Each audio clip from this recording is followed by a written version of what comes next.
vais prendre mon service de nuit. Je sors du parking, je vais rejoindre l'hôpital par le boulevard comme d'habitude.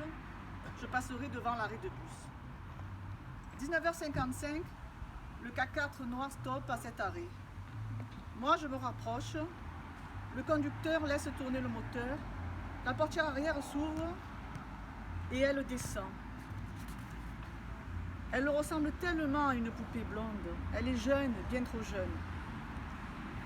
Dans quelques minutes, je commencerai mon service auprès des malades et elle aussi en quelque sorte. J'ai à chaque fois le même pincement au cœur.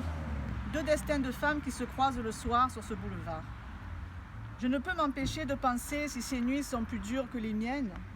Pour moi, la souffrance a des patients et pour elle, quelle est la douleur? Ce soir, c'est décidé, quand son protecteur repartira, je m'approcherai d'elle pour lui décrire un autre monde par l'intermédiaire d'un poème. Elle est jeune, elle doit avoir encore une âme d'enfant.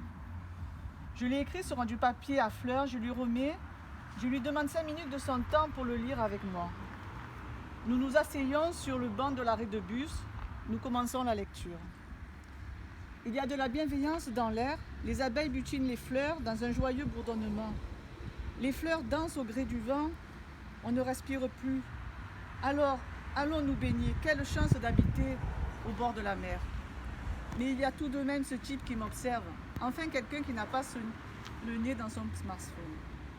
Elle me regarde et elle sait que ce soir quelqu'un vient de porter un autre regard sur elle, un regard attentif, qui ne la juge pas, qui voit en elle autre chose qu'une prostituée, une âme tout simplement.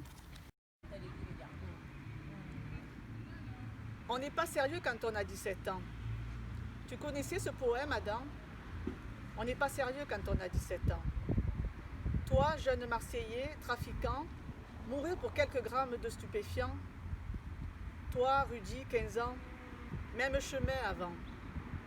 Même jeune délinquant, exécuté sans jugement. Ton âge ne te rend pas innocent.